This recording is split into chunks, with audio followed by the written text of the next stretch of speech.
Welcome, listener. You've stumbled upon the Unexpected Podcast. Whether you're meant to be here or not, you might want to prepare yourself for a world of stories you won't hear anywhere else. They are, after all, quite unexpected.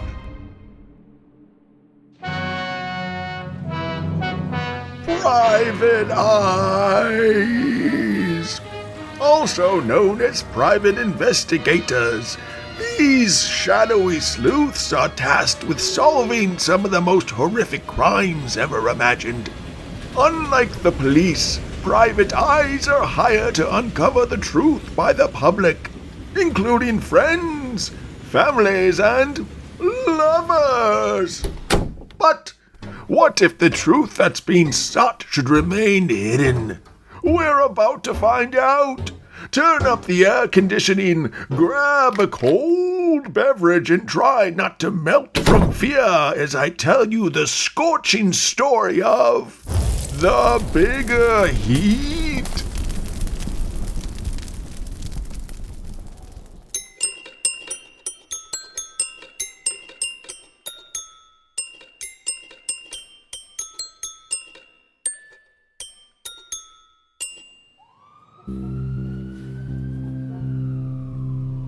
Boy, was it a hot night in the city that night. You had steam pouring from the sewers, ice-cold lemonade stands running out of ice-cold lemonade, and literal flaming bags of donuts and lunch meat in the dumpsters. With heat like that, all I wanted to do was duck home, put some sauce on ice, and take a cold shower. Of course, it made sense that there'd be a knock at the door right at that exact moment. Yeah, who is it? Hello? Is this Private Investigator Peter Flame's office? Sure is, Mother Goose. Now what do you want? Make it snappy. I'm fixing to get out of this oppressive heat, if you're catching my meaning. Oh, believe me, I understand. It's a hot one out there. All right. But I've got something even hotter for you. You see, my son was murdered last night by some no-good thugs. You don't say. Must be a Wednesday. So what happened to your kid? They threw a brick through his window that wound up toppling his favorite statue, a 3-pound Maltese pigeon. It landed on poor Gus and killed him. A 3-pound bird fell on a boy and it killed him? What is he made of, marshmallow? Please, you've got to help me find the men who did this. Listen, lady, that's a hot lead, all right, but it's nowhere near as hot as this wool suit I'm still cooking in. Why don't you bring it to the boys downtown? They could use something to do besides arrest jaywalkers and drunks. Oh, I don't need to get the police involved. I'm not too concerned about the murder. The murder of your son? No, he was a bit of a loose cannon. I'm not entirely sure he's even mine. Anyway, what I'd like to know is whether or not someone took off with my favorite spatula. I loaned it to Gus and now it's gone missing. A spatula? You don't say. What do I look like, a line order cook? Sorry, Toots. I ain't interested. Would it change your mind if I offered you $100,000 to solve the case? 100,000? In American currency? Yes, of course. Say, that's a lot of clams, lady. You sure got some moxie coming in here, waving that kind of cash around looking for a cooking utensil? What is it made of, gold? Bunch of rubies? Gold and rubies? What's in it for you? Just a little peace of mind and a sense of vengeance. Let's just say I made some delicious flappies with extra syrup with that spatula. Ah, yes. Vengeance. That old 900-pound gorilla. Listen, why don't you give half your money to my secretary before you leave, and I'll see what I can do. A secretary? All you have is a mop with a secretary name tag on it. Don't talk about Dolores that way. Anyway, I'll take the other half after we square things up. Thank you, Detective Flames. I shall see myself out. The old bird seemed desperate to find her egg flipper. But with that many greenbacks, I knew she wasn't just some schnook whistling Dixie. Sure, the boys downtown could handle a quick open and shut case just fine. But there was something else going on behind the scenes with this one. and I'm the kind of guy who gets determined to do a little fishing at night. Got myself a real carp of a case, maybe even a walleye, and I don't particularly mind doing a little fishing, especially in this heat. Hey, I heard all that. I was on the other side of the door. I don't appreciate being called an old bird. Huh.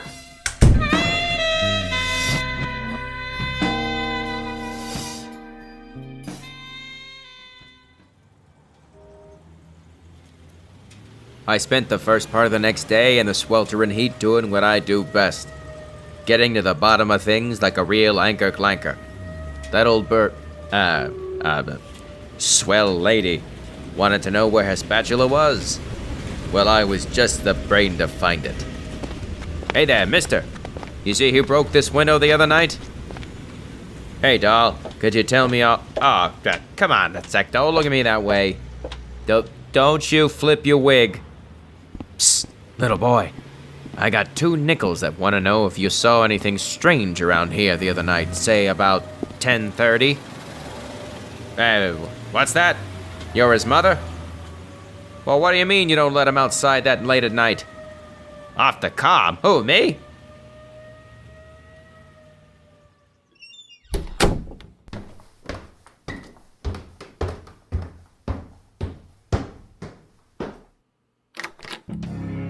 Hey there, Dolores. Sure is boiling out there right now. Yeah, you're looking real slack happy, aren't you? Well, not me. I thought this case was gonna be as easy to crack as a handful of hen fruit, but boy was I wrong. I'm gonna have to come at this thing from a different angle. What's that? Julius Caesar, a ghost? In my office?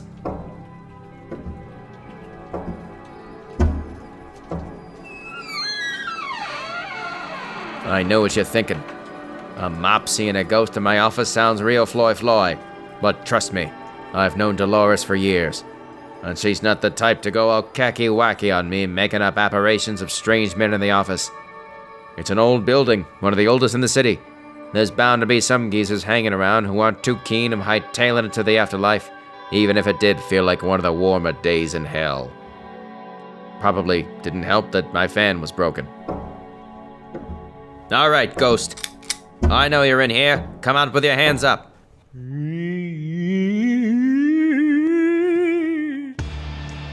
Was that you, ghost? Or is that just my stomach hankering for some goo in the moo? It's me, Gus. I know who killed me, Pete. Yeah, and I'm bowling buddies with the Maharaja. Come on out, you knucklehead. I know I ain't on the sauce. Yet. Though, if I am being honest with myself, I suppose it could be this unimaginable heat that's making me hear things. It wasn't a low-life thug who threw that brick. Oh no, this goes much deeper than that. Christopher Columbus, it is a ghost!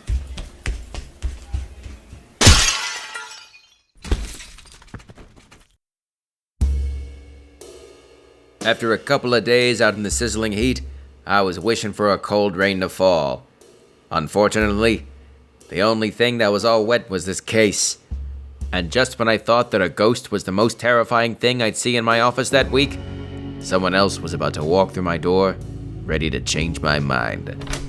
Hey, what's the idea? Oh, well, my. What kind of trouble are you in, Bird? Your secretary told me to walk right in. Oh, she did she? Well, not in so many words, sure. Considering your secretary looks to just be a mop with a name tag. Anyway, name's Betty. It's a pleasure to meet you, Detective. Look here, Betty. I'm willing to take a flyer on you so long as you tell me why you're bothering me this late at night. In case you didn't know, it's well above average heat out there, and I'm fixing to head home for a stiff quencher or two. It's about to get hot in here too, Detective. Real hot. So hot you just might melt. Oh yeah? Well, I'd better go get that drink then. Good night, miss. Hold up. Let's just say, it may interest you to know that I have an idea who killed that poor boy in his apartment the other night.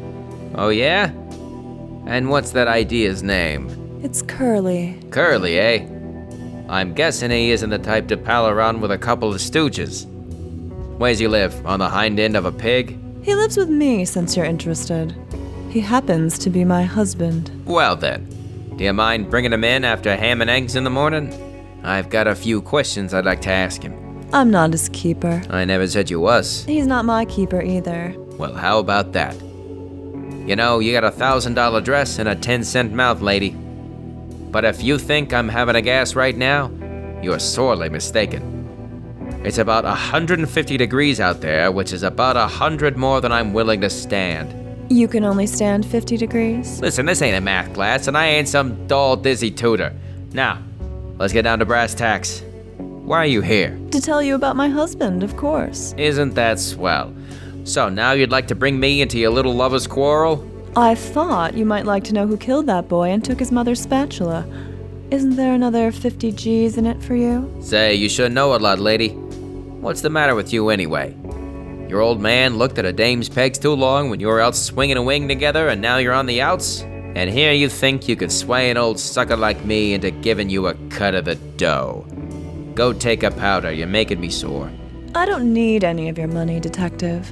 Flames, is it? Only to my closest friends. You can call me Pete. So old Pete bringing the heat. Isn't that a gas? Yeah, a real humdinger. You really want to turn your ball and chain in, eh? You're looking to beat feet out of town with some of the lug? My, you're good. I hope the old lady's paying you what you're worth. I'm making out all right, though it's no business of yours. So what'd your old man do it for? He looking to flip patties at the diner 5 nights a week to buy himself a nice new fishing rod? Shouldn't you be asking him that? He as pretty as you? Charmed. It turns out he owed some people some money.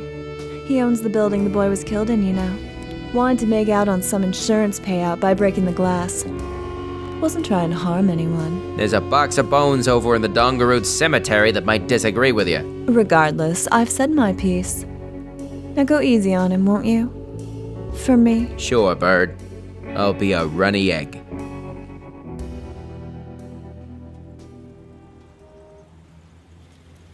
It seems the dame was playing her run of cards a bit close to her chest after all.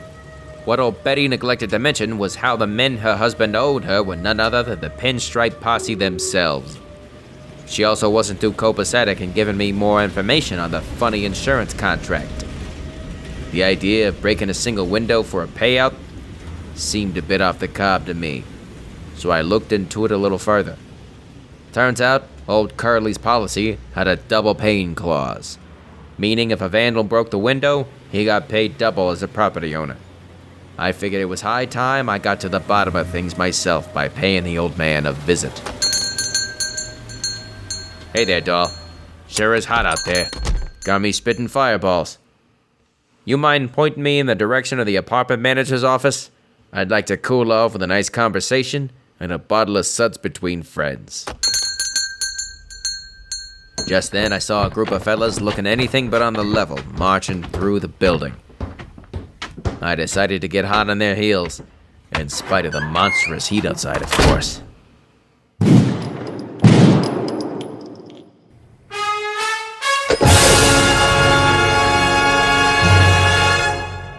The Unexpected Storytelling Podcast will return after a short word from our sponsors. Now, for the first time ever in 4K... You always have a very smooth explanation ready. The classic film noir starring Bumphrey Snogart and Sherry Asterd.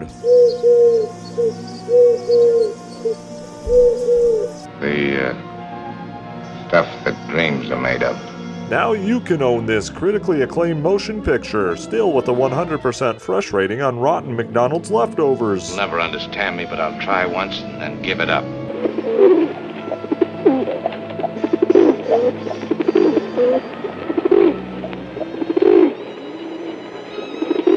The Maltese Pigeon.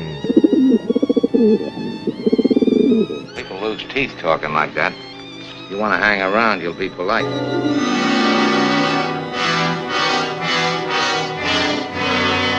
We now return you to your tale here on the Unexpected Podcast. Though it was as hot as the end of a pistol for all of us that night, it seemed poor old Curly got a double dose of it. The lead in his belly wasn't even cold by the time I arrived at the Edwards and Robinson Insurance Company the next day to talk to a guy I thought might know a thing or two. Come in, Detective. I've been expecting you. I appreciate the warm welcome, fella, but I'm already a little overheated in my wool suit, if you catch my meaning. I'm not sure I do. Wait. Oh, because it's hot out. Yes. Yeah, that's the ticket. It is rather hot outside. A bigger heat than yesterday, even. Right, we just went over that. Thanks for the updated weather report, Detective. Look here, Robinson, is it? I'm not here to jitterbug with you. I only want to ask you a couple of questions. Well, I didn't think they were paying you to tame lions. Say, you're cute. Yeah, that's right. I'd remember a mug like yours any day, especially the day after seeing it at the old apartment complex on South Miller Avenue. You like making quesadillas, Robinson? I can't imagine what you're prattling on about. Where do you get your kicks, Sonny, when you're not here selling policies to poor suckers like Curly Jones? You don't seem like the kind of guy who reads the funny pages by the fire at night. Well, I don't really think that's any of your business, is it? Now I can talk to you about insurance or a policy I sold. Look, buddy, don't snap your cap at me. I'm not from the sticks. I know a hash brown flippin' mobster when I see one. And you, wise guy, are checking all the boxes. That's right. You were at Curly's apartment last night, weren't you? Maybe you didn't pull the trigger, but you sure didn't call the boys in blue after the fact. That's quite the accusation. You wouldn't happen to be friends with a dame named Betty Jones, would you? Yeah, I saw that look on your face just now. You look just like the cat that swallowed the canary. Am I getting under your skin, pal? She's an acquaintance of mine, yes. So what? Yeah, and I'm the king of Prussia.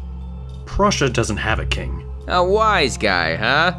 The kind who sells old Curly a policy with a double paying clause, then convinces him to commit fraud against your own company so that you and his lady friend could eventually collect, is that it?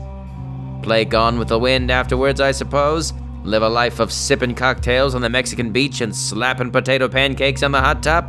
There's no sense lying to you now, I suppose. Yes, Betty and I are bunking up. And yes, we sold that silly policy to her husband. It didn't take much convincing for him to commit the crime, I might add. He owed a lot to my bosses. Nobody here is innocent, mind you. Not even the dead. Yeah? Well, my name may be Pete, but I ain't stationed at the pearly gates. I'm here to solve this case, find the spatula, collect the rest of my pay, and jump into a cool ice bath. You sold that policy, Curly got his money, then you bumped him off to take it back, didn't you? Why? His life insurance didn't pay out enough? There was no life insurance policy. That's why. Betty was only taking what was hers. That's a crummy way of thinking about it. Although I suppose it makes sense for a couple of crumb bums like you. So what's the plan now? Got a hot date with some hot dogs and a hot grill? Well, I suppose next you'll have me arrested. Isn't that right, Detective? No, not yet. I got a feeling your bosses will be chafing for that dough, and you'll be belly up by sundown. That is, unless you, the girl, and the spatula chicken out and leave town. In that case, I'll be so hot on your heels that the outside temps right now will feel like a Christmas morning in Canada.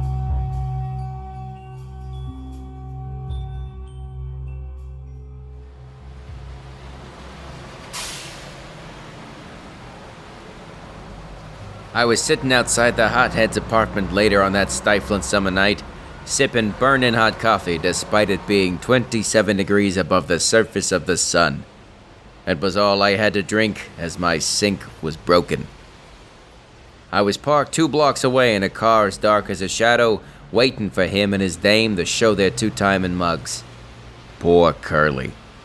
Shame his wife hadn't even made plans for his funeral yet, and here she was going on the lam with some old lady's tater-tot tosser. Guess he didn't mean much more to her than a flaming dumpster of bologna, which I happened to be parked right next to. Blasted thing just started right up on its own on account of the big heat outside. Well, wouldn't you know, there was old Robinson himself standing right outside my car. Are you narrating to yourself in there? What are you doing parked right next to my apartment? Staking me out or something? What's it to you, you big lug? Big lug? But I'm an average-sized man. That's what every two-bit cabbage head living out here in the street says, too. But I know a big lug when I see one, and you, mister, are the biggest they come. All right, buddy. What is it you really want? I don't particularly enjoy spending my time prattling on with men in trench coats sitting in strange cars outside my apartment. You know what I want. It's about yay big, comes on the end of a handle. We don't have the spatula, all right? We just wanted the money. I don't know where the blasted spatula is. Curly's bosses probably have it. So now you're telling me I gotta go rub shoulders with the mob just to get the old dame a rump slapper back? Rump slapper? Spatula, buddy. I'm talking about the spatula. For goodness sakes, man. Why don't you just say spatula then? Why do you keep calling it different things? Whoa, looks like it's time for me to beat feet. It seems old Robertson's pals had caught wind that the money he and Curly owed him didn't just grow wings and fly off to heaven. Unfortunately, it was my jalopy they was using for target practice, and I'm usually not one to sit around taking free doses of iron to the bloodstream. So I fired back. Alright, listen here, see? I'm known as quite the ducky shitting cracker, so I can cut a rug all night if you want. Otherwise, I figure we can set our heaters aside and talk this out like a couple of cool customers. On such a spicy night like this one, I'm all for option number 2. Have it your way.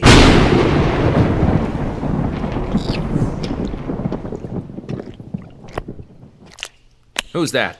Boo, Detective Flames. Remember me? You sound familiar, sure.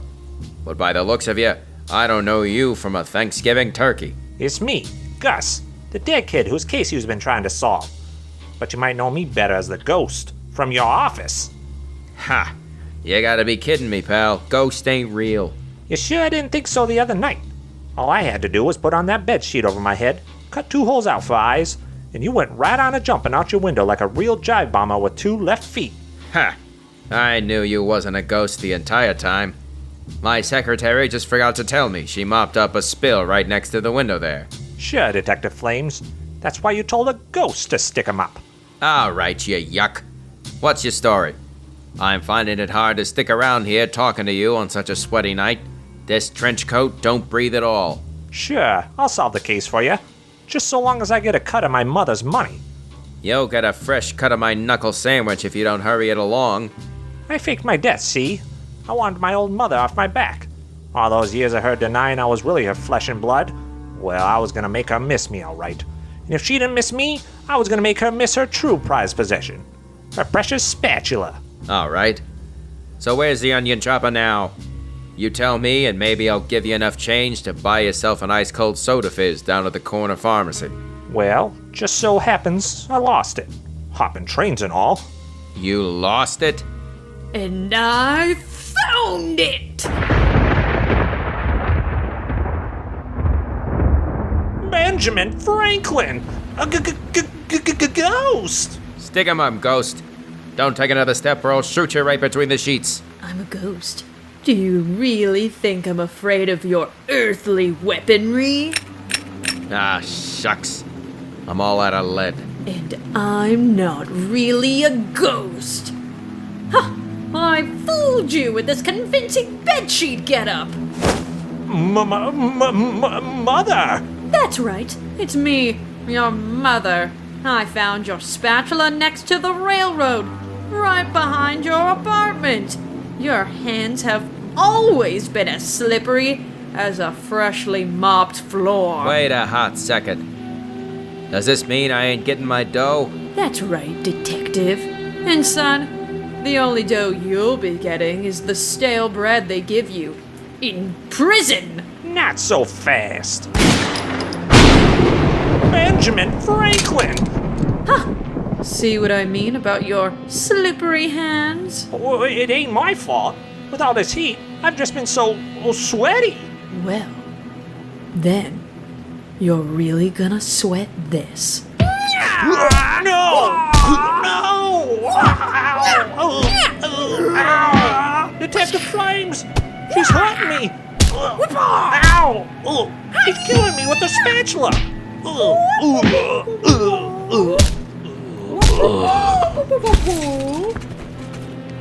Well, you old bird. Looks like you killed the poor sap with your jam scraper. Excuse me. What did I tell you about calling me an old bird? I'm not even 50 yet. Yeah? Well, I think they'll be calling you a few worse things in the pen. What? That's right. While you was busy lumping your boy with that tomato squisher, I put in a call to the boys downtown. Caught 'em playing checkers at the station. They're pretty sore I broke it up and put 'em back to work. I wouldn't expect 'em to go too easy on you. But you can't do this. My son faked his own death to steal from me. Then he tried to kill me. Well, you know what they say in the good book about crime. What's that? That it's a lot like you. It don't pay too good.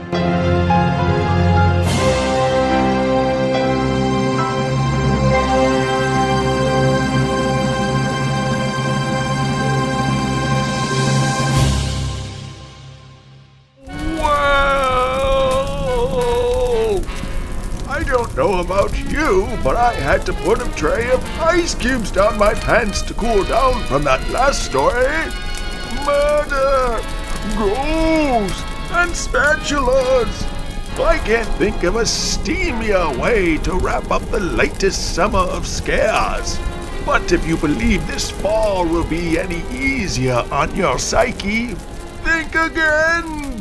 For these upcoming tales are so beyond the boundaries of the human mind, they defy explanation.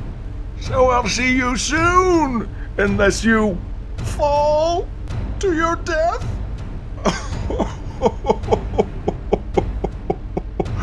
Oh no! Oh, but seriously, watch your step. It can get quite slippery out there.